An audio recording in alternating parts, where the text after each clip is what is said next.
Bonjour à tous, donc aujourd'hui dans ce tuto je vais vous montrer comment utiliser StarNet mais sur une image linéaire. Donc en fait tout le monde connaît StarNet maintenant qui est intégré à PixInsight qui permet donc de faire une starless, donc doter toutes les étoiles au niveau donc de votre image. Le procédé est ici maintenant, donc je vais vous montrer ce qu'on fait si je l'applique directement à une image linéaire. Au passage, j'en profite pour vous dire que depuis que StarNet est intégré à PixInsight, si vous êtes un possesseur d'une carte vidéo, d'une carte graphique Nvidia, je vous conseille vivement d'aller sur le site de Dark Sky. Alors je vais profiter donc là, pendant donc que le StarNet agit, je vais vous montrer, vous tapez donc StarNet PixInsight. Et une fois que vous êtes là, vous allez chercher dans Dark Sky Space, vous appuyez, et là il vous présente un tuto qui est très bien fait, il faut tout suivre en détail, donc pour pouvoir accélérer la vitesse du process. Et ça fonctionne très très bien. Le process va vraiment très très vite, vous voyez, c'est déjà fini. Donc là, qu'est-ce qui s'est passé par contre? Vous voyez qu'il y a des gros artefacts sur mon image linéaire, donc pas besoin de voir davantage pour vous montrer que c'est vraiment moche là.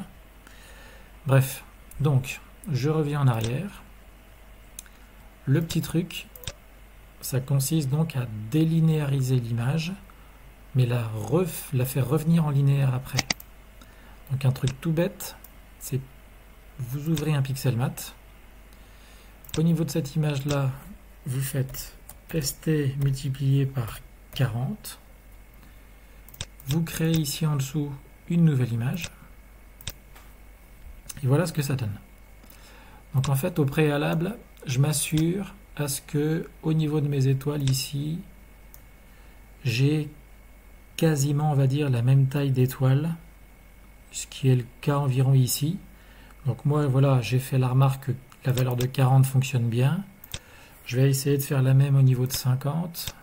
Donc là, ST multiplié par 50. Hop, pardon.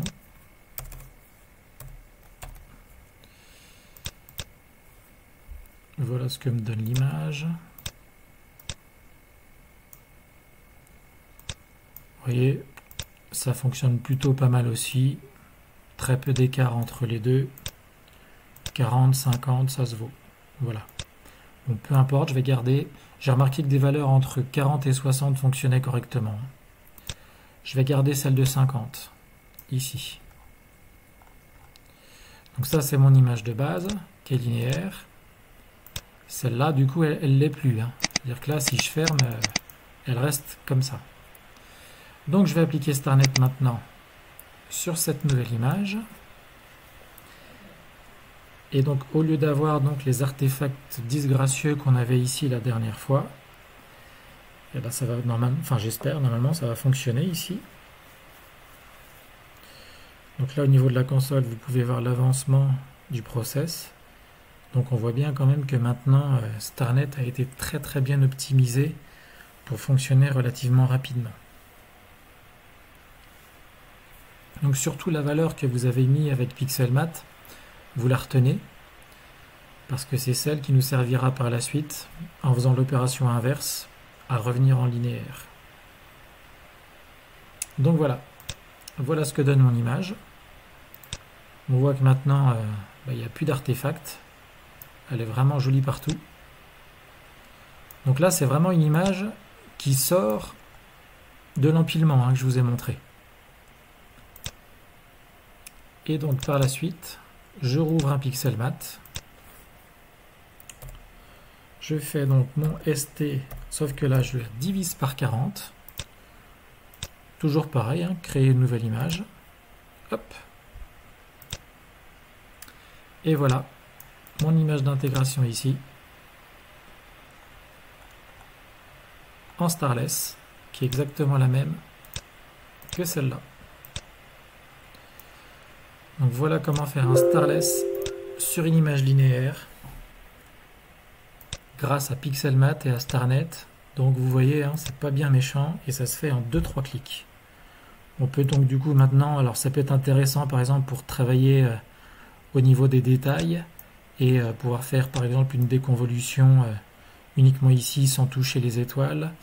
Vous pouvez aussi par la suite, pourquoi pas, quand vous délinéarisez votre image, ça vous permet d'avoir un masque beaucoup plus doux au niveau de la nébuleuse sans prendre en compte les étoiles. Donc ça peut être pas mal aussi. Sachant que au niveau de ce procédé, quand vous faites le process StarNet, si vous cochez cette petite case, vous avez en plus le masque d'étoiles, donc de toutes vos étoiles. Donc ça peut être intéressant aussi. Voilà. Et bien écoutez, voilà pour un petit tuto très rapide, mais qui peut être efficace et dont on peut avoir besoin dans certaines circonstances. À bientôt!